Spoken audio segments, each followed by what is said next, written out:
দর্শক, সকাল থেকে বৃষ্টি হচ্ছে রাজধানীতে। জলাবদ্ধতার খবর আমরা জানতে চাই আমাদের সহকর্মীদের কাছ থেকে। শুরুতেই রাজধানীর গ্রিন রোডে যাচ্ছি, সেখানে আছেন আরিফুর রহমান সবুজ।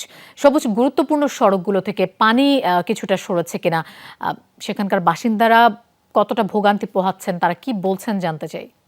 লোপা, বৃষ্টি থেমে গেছে প্রায় 5 থেকে 6 ঘন্টা অতিবাহিত হয়েছে, কিন্তু এই গ্রিন রোডের যে চিত্র সেটি একই রকম আছে। অর্থাৎ এই গ্রিন রোডের মূলত পান্থপথের যে মোড়টি রয়েছে সেই মোড় থেকে এলিফ্যান্ট রোডের মাথা পর্যন্ত পুরোটাই এখনো কোমর সমান পানির নিচে তলিয়ে আছে। এবং এই এলাকার মানুষজনের যে দুর্ভোগ, তারা মনে করেছিলেন যেহেতু বৃষ্টি থেমে গেছে পানি দ্রুত নেমে যাবে, কিন্তু সেটি হয়নি। 6 ঘন্টা ধরে আসলে এইটির আইল্যান্ডের একটুও 2 থেকে 4 ইঞ্চি পর্যন্ত পানি কমেছে।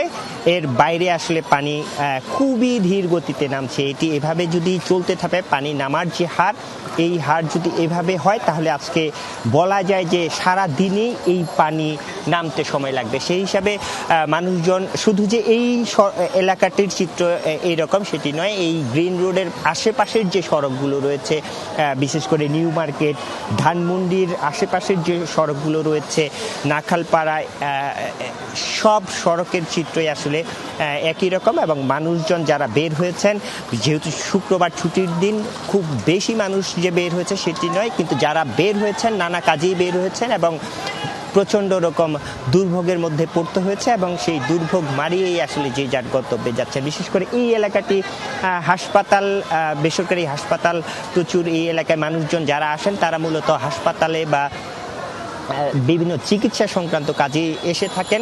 এইসব মানুষকে সবচেয়ে বেশি ভোগান্তিতে পড়তে হয়েছে এবং মানুষজন প্রচণ্ড রকম ক্ষোভের কথা জানিয়েছেন। তারা বলছেন যে দিনের পর দিন ধরে একই রকম চিত্র, কিন্তু এইটি যে দেখবে সেই দেখার মানুষটি আসলে নেই। এই সমস্যার সমাধান আসলে কবে হবে, আদৌ হবে কিনা, সেটি এখন পর্যন্ত তারা বুঝতে পারছেন না। তারা বলছেন যে এই রকম দুর্ভোগ মারিয়েই আসলে রাজধানীবাসীকে তাদের যে দৈনন্দিন কাজ, সেই কাজগুলো সারতে হবে।